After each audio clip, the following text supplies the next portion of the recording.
Herra, aseta vartiosuleni, pane vahva ovi huulilleni.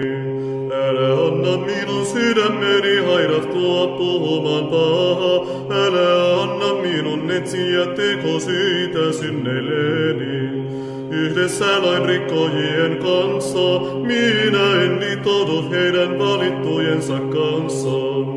Vanhurskas ojentaa minua lempeästi ja nuhtelee minua, mutta syntisen jyäkön voidelko päätäni. Vielä myös rukoukseni on saava ihmisten hyväksynnän, heidän tuomarinsa saivat surmansa lähellä kalliota. Vielä he kuuntelevat minua, sillä puheeni oli lempeä, niin kuin saavimassa mureneni ovat meidän luumme hajallaan, tuonelan porteilla. Sinun Herra, Herra, minun silmäni katsovat, sinun minä panen toivoni, älä vie minulta henkeäni.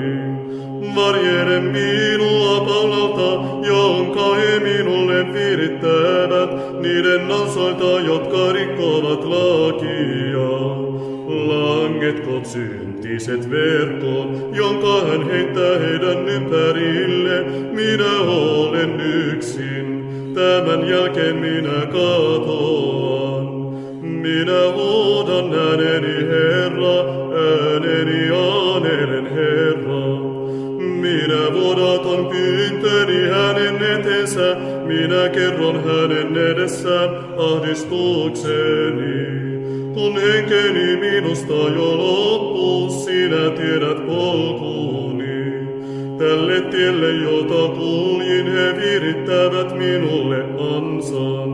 Minä katson oikealle puolelleni ja havaitsen, ettei ollut ketään, joka tunnistaisi minut. Minä en voi enää paeta, eikä kukaan piittaa sielustani.